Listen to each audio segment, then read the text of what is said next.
Finding time to support your kids' learning can be extremely tricky. As parents, we're often very busy. We have to meet the family's basic needs, providing food, maintaining a home, we need to work, and the list goes on and on. At the end of all that, trying to make the learning needs of a child, or more than one, the priority, is a real struggle, right? You need to research what learning will benefit them and how to do it. You need to find the resources, or make them. And what if, after all that effort, your child messes about, won't cooperate or answer questions, spends about 5 seconds with your carefully constructed activity, and then announces they're bored and leaves? Keep watching for some top tips to support you to quickly set up activities that your child will actually engage with. Ideas of ways to add quick questions into your play. And find resources with minimum effort. If this sounds like something you're interested in, don't forget to hit that subscribe button and let's get into it.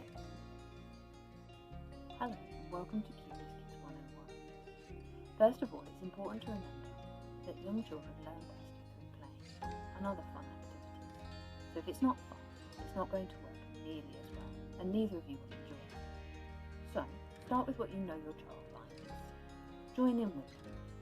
They will appreciate the time together, and you use the time to observe their playing style, the skills that they're already using in their play, and so on.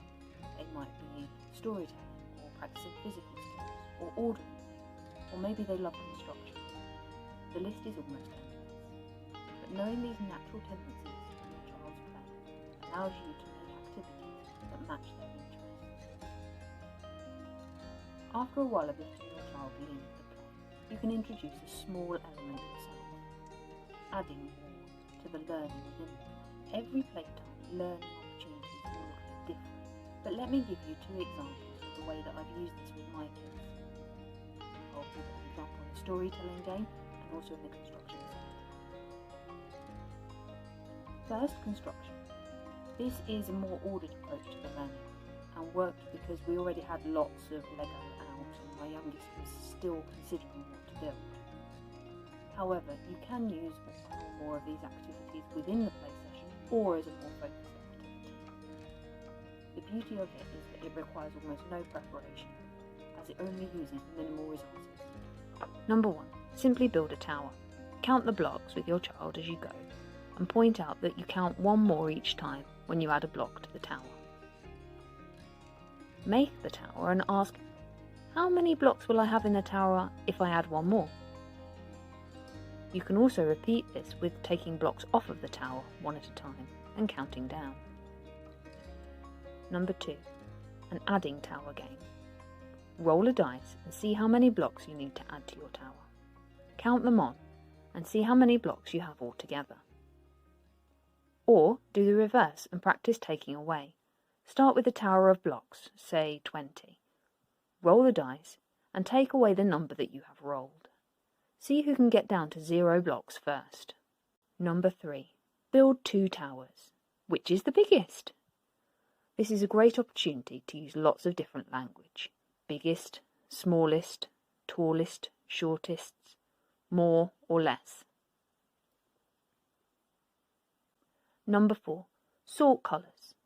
Ask your child to make a tower of each of the different colour blocks you have. For young children, you could start with just 2 colours, and increase the number of colours as your child gets older.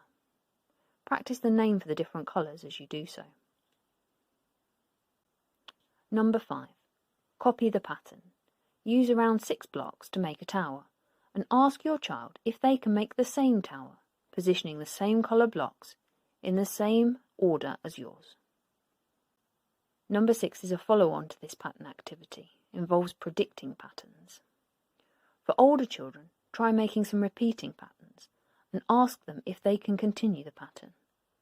Begin with maybe 2 alternating colours and get more complex with the patterns as they practice.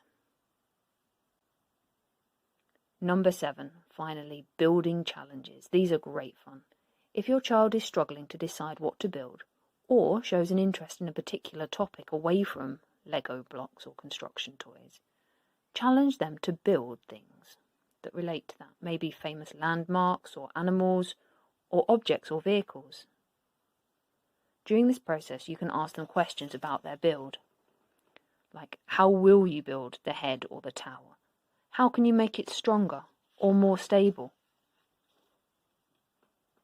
Storytelling types of play can be a bit more tricky for us as adults. So, how do you encourage that in young children to even begin with? Well, I would advise picking a toy that they already have some simple stories linked to that they know. For example, fire engines have always appealed to my youngest.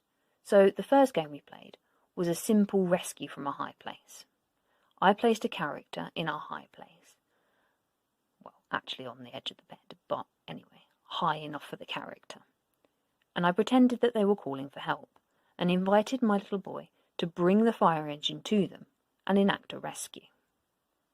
This was very much repeated, and I know as a parent that can seem a bit boring and pointless, but it is actually highly beneficial to the child, so do stick with it. Commit yourself maybe to even only 10 minutes at a time, and really you can see a massive change in the development of your child.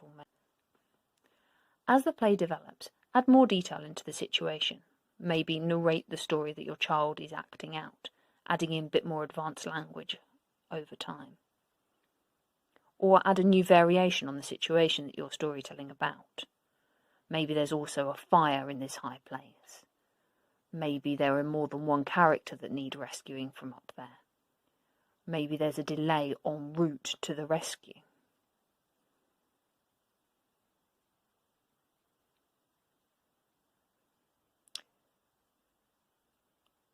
Ask some more questions as well. How will the person be feeling at this part of the story? How will we show that they're feeling scared or brave? What would that person do next? And don't forget, Curious Kids 101 also sells learning packs to help make setting up learning time even easier. The link to our Etsy shop is in the description. Of course, by all means, take the time to set up other activities too if you wish. You and your child can have a wonderful time cooking or doing artwork or messy play. However, remember, the golden rule is never put more time into setting up the activity than you think your child will spend engaging with it. Obviously, sometimes you'll get this wrong, but if you minimise your setup time, base the activity on interests that you already know they have, and support extending their play learning, you will maximise the time that your child will interact with the activity, which will benefit both of you.